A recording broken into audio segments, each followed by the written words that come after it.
Vince is great. You know, if it wasn't Vince put everything he had in the first WrestleMania, as far as not only as a promoter but financially, and there was a heavy burden on everybody to pull that off properly, and it was difficult because there was a lot of wild cards in there. Roddy, how come in wrestling today they don't have like the superstar like they had before? We had the Undertaker, yourself, the Undertaker's manager. I mean, they had a lot of stars. What's going on with wrestling today that you don't have a major star? Well, I think first of all they're all fantastic, all the wrestlers, but they're going into 120 plus countries, and you know the world has changed. You know, there's a bullying campaign going on, and there's a lot of things that were very influential on the children, and so I think that it's become a more PG product, which I don't know is that bad. I just don't know that I'd fit in either.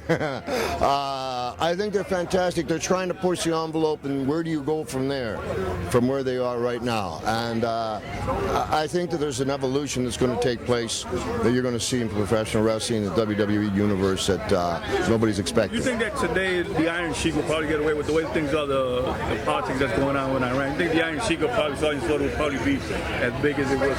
Whoa! You know, back then when the Iron Sheik was going strong, they had the 444 hostages, so it was pretty severe. And I had to tag with them a couple of times. That's like, baby Jesus. But I don't think you could get away with it. The world's trying to become more politically correct, and I'm not sure I agree with that entirely. What about Piper's Corner with the beard? Piper's Pit? Yeah. I don't think I could have got away with Piper's Pit today, but you know what? I wouldn't care. I'd still do it.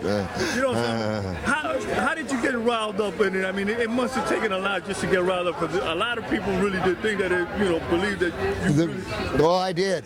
I have another side to me that, I was on my own very early in life, and I had a lot of problems in the beginning, and there was a lot of anger there.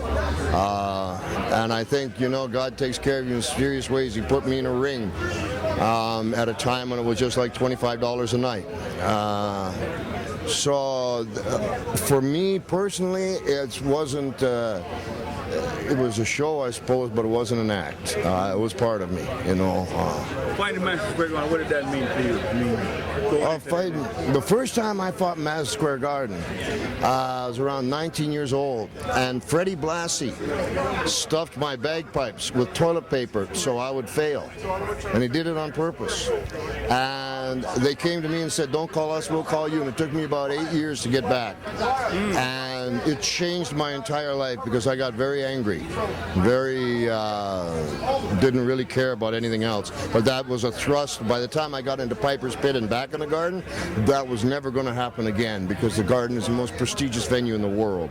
And the fact that I got duped the first time so young, when I came back, there was nobody that was going to mess with me. I was a pretty hardcore piece of business. Finally, I'm going to mention you three wrestlers.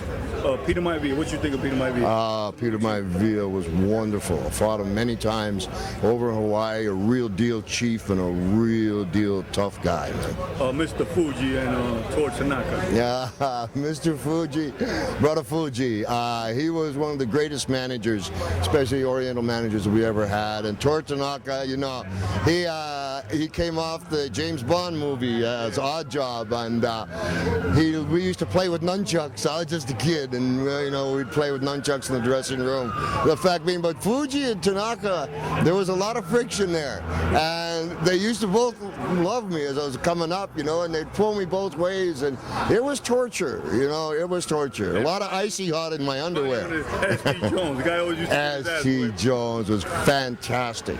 A great man, a great family man, and a huge heart. I loved S.T. Jones. He's a real pride.